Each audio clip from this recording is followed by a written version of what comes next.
This happened to my friend while she was living alone when we were at uni. I know it's her story, but I was directly involved and she doesn't come on Reddit a lot. We were around 20 at the time, we're 27 now. She's not very tall and built very slim.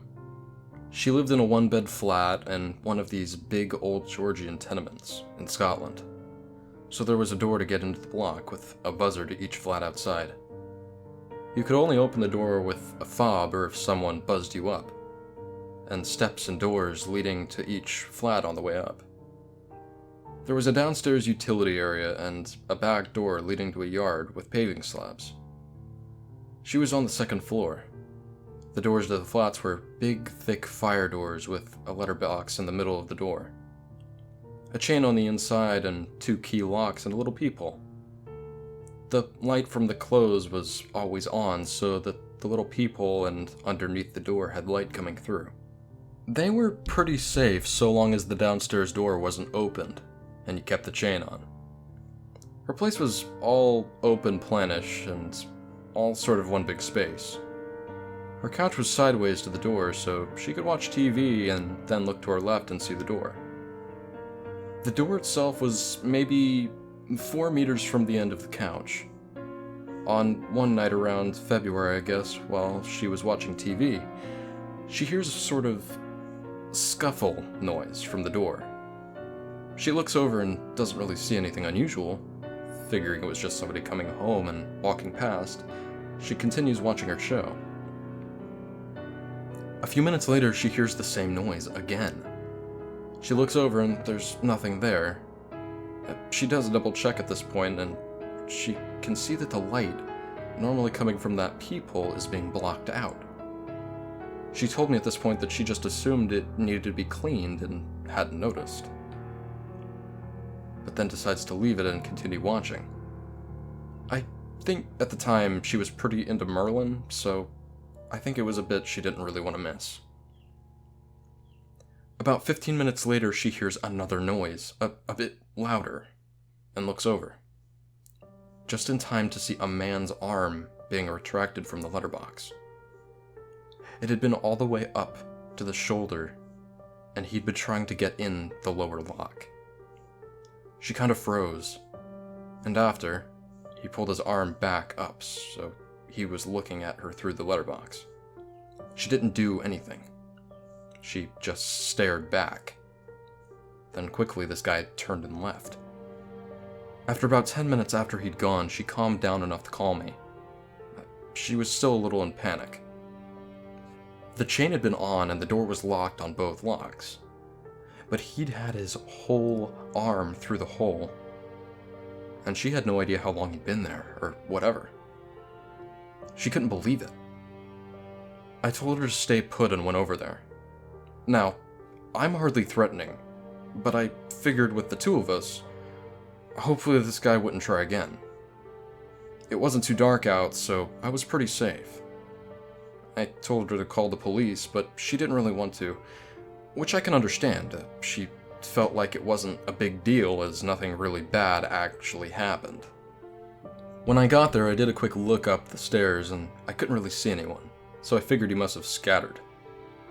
And I have this big umbrella with me just in case. We ended up calling the local police station instead of the emergency line, and they were actually really helpful. They gave us some advice on how to secure the letterbox. Now you can't bar it up because you need to be able to get post, and this place was rented, so they were a bit iffy with fixing things to the door. Instead, we used some heavy-duty non-damaging tape and stuck a crudely made cardboard and tape box over, so that you could still get post and no one can really stick their hand in. And if they did, they would just knock it down and make a bigger noise. So we think we fixed the problem.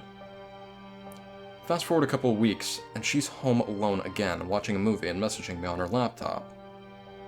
But then she hears a noise from the door. She looks over and instantly sees that someone's outside because the little peephole is dark. She keeps typing and she's telling me that she's going to turn her webcam on, and she's going to point it at the door, and pretend to continue watching the television, whilst getting her hidden hand on her phone ready to call the police. which I think was a smart move, because they'd either see that and leave or just not notice. And she may catch them, though the resolution would be a little shitty. I decided to keep going, but on my mobile, and hot-tail it over there, just in case I see anything.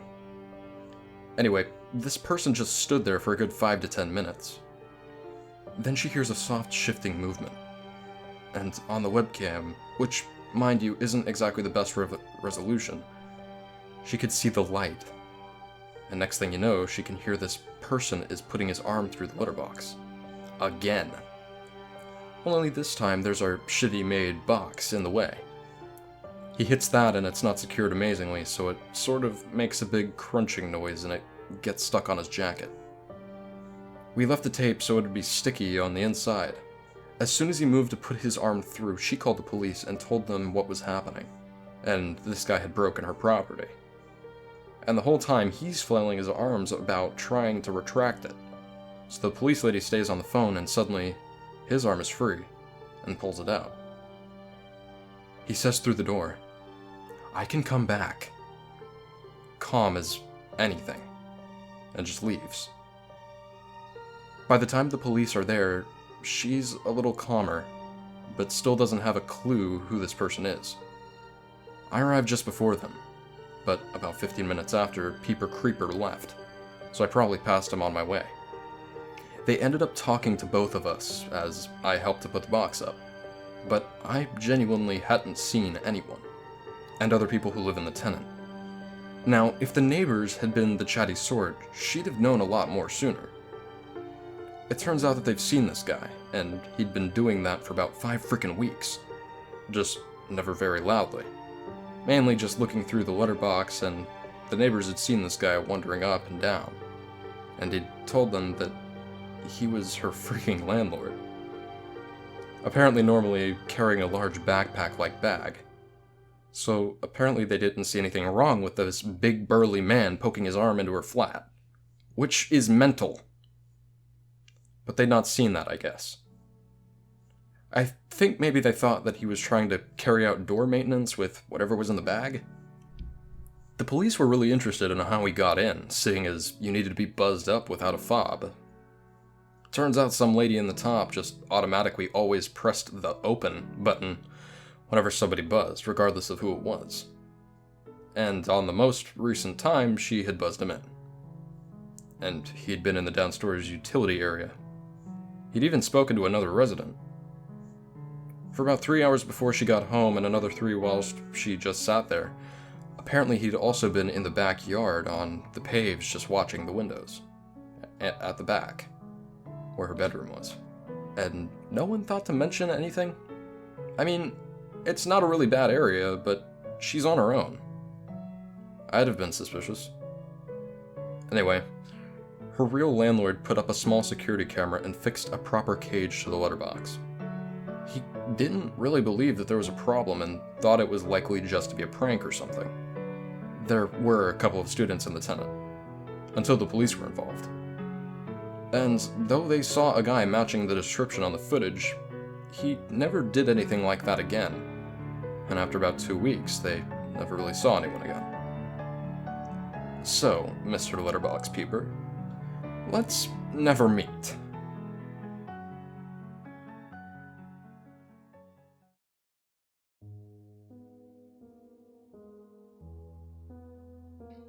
This happened when I was 13. Things weren't great at home, and I drifted into a habit of going out very late most nights and just walking aimlessly around, exploring the dull town in which I grew up. There was a girl in my class named Janet whom I didn't think had ever noticed me previously. She was stunningly beautiful and witty, and warm with a generally perfect, rocking the goth look that everyone seemed to jump onto the bandwagon. I was very much invisible to girls. Invisible to most people, in fact.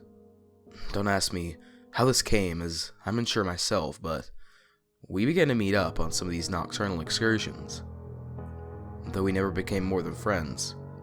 I guess she must have been a fellow night owl, or was just bored as I was. I had no idea how to talk to girls, but I must have done something right, as somehow she seemed to like me. Though I'm hardly what you could call a ladies' man, I sure as hell liked her. We got into a routine where we would pass notes in class and she would write something scribbled to the effect of, "Meet me by the shop at 9 o'clock, and we'd hang out in there around the dark and talk about dumb things. This was the sort of town where everything shut down at night, and so we had the roads, parks, and cemetery to ourselves. She'd usually show me the house she grew up in, and I'd tell her about some of the local ghosts and legends that I'd half invented myself. We'd usually gravitate towards our school, which is surrounded now by a 7-foot chain-link fence, like a concentration camp, but in those days, anyone could wander around the path and grounds. With a big playing field and forest at the rear, there were big benches and bike sheds if we needed to rest or shelter. We were still just about young enough to have a good time without cigarettes or alcohol. So, one night, we had arranged to meet as normal, and I stood over the road from the corner shop, which was the only place in town still open so late. I was sort of watching from the shadows, as sometimes one of the staff would see me and storm outside and tell me to get lost. But Janet never showed, which was the first time. I gave her an hour and left, fairly hurt and angry, which in hindsight was overreacting. In all probability, she wanted to come meet me, but maybe her parents stopped her or something had come up. Neither of us had a phone, which was still for the rich kids back then. I couldn't really hang around waiting any longer, as it was October and cold enough so that even an indestructible teen like me could feel the chill.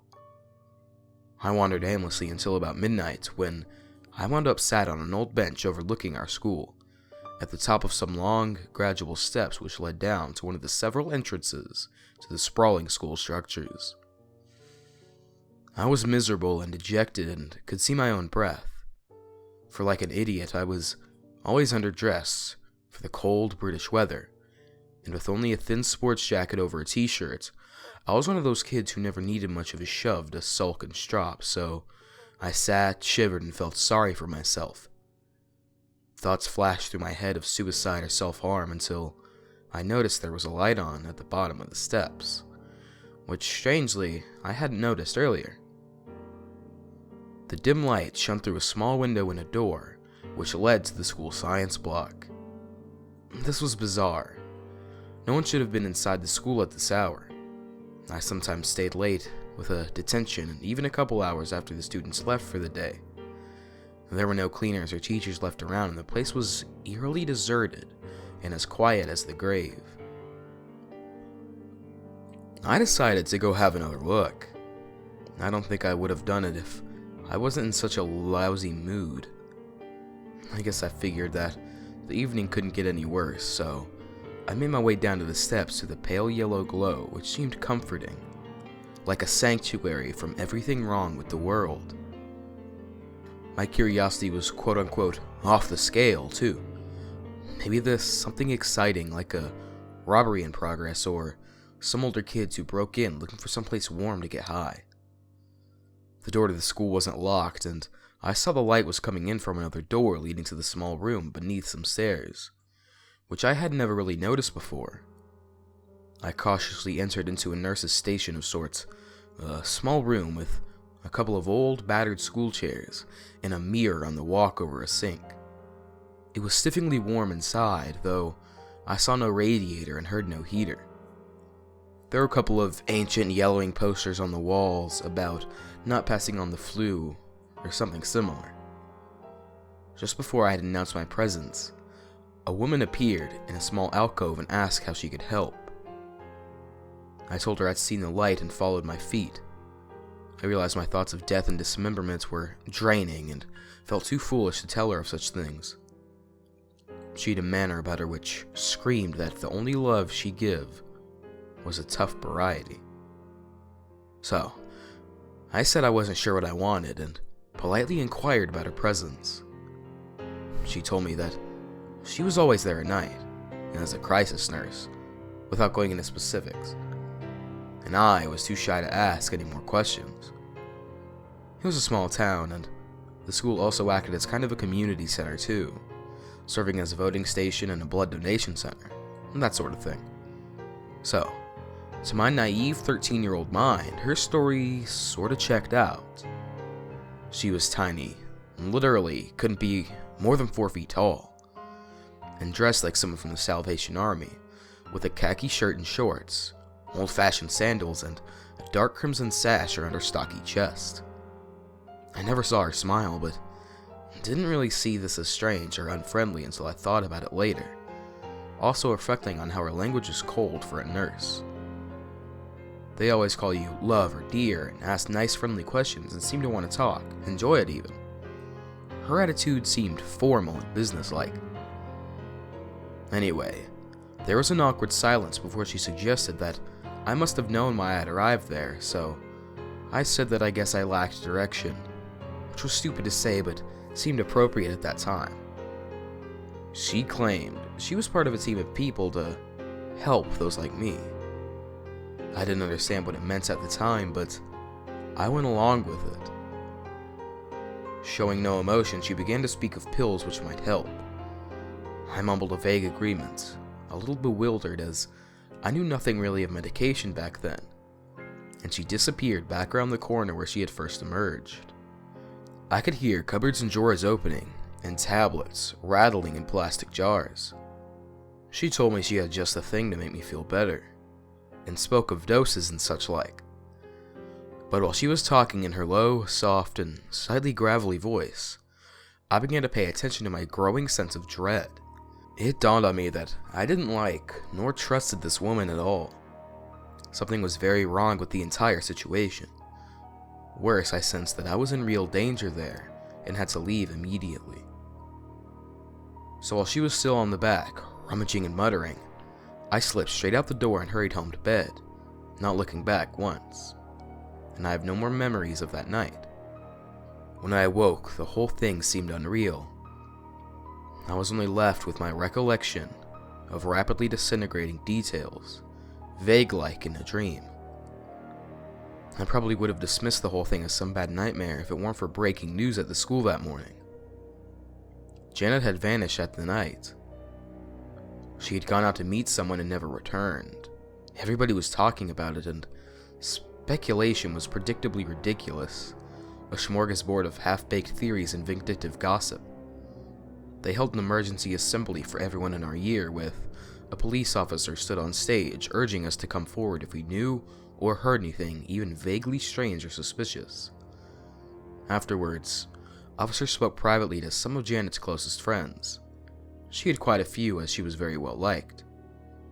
Of course, they didn't bother speaking to me, as no one had a clue of our late-night rendezvous. In fact, no one even knew I existed. I did wonder if anyone had even believed me if I came forward to say that I'd been meeting with Janet. I probably would have been dismissed as an attention seeker, or maybe they would have seen me as a prime suspect. Weird, shambling misanthrope meets popular pretty girl. The thought did cross my mind, and how could I have told anybody about what happened that night? They would have pegged me as insane and thrown me to the wolves in one way or another. Strangely enough, though, Janet was very rarely mentioned by anyone again afterwards. No anniversaries were marked, and close friends even began to talk about other things. In a couple weeks, everything was back to normal. Except about a year later.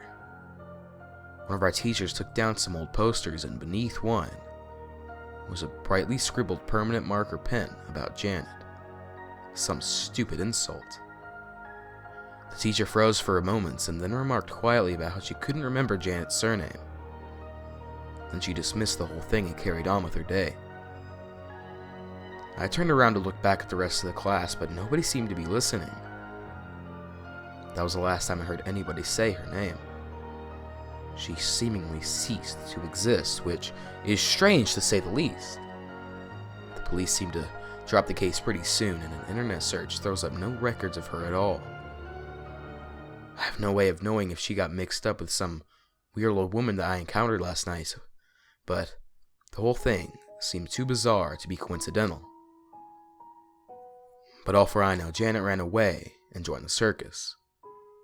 It is maddeningly vague, and I did discreetly ask if the school ran some sort of late-night therapy service for troubled teens, and you could guess the answer. I really should have gone and said something to Janet's parents, as I consider myself at least partly responsible for her disappearance, but I was far too immature and awkward to have ever confronted them. What a wimp I was. That's the end of the story. The end of Janet, I guess. I've since moved to a new town, but sometimes I return to revisit the places where me and Janet would go on those fleeting late-night summers. The school is still there, and it's been pretty heavily redeveloped in recent years. Every part seems totally different except for those long, gradual steps down to the old science block. I walk past these every once in a while, and I stand above those steps and stare down at the school. I still wonder what the hell happened.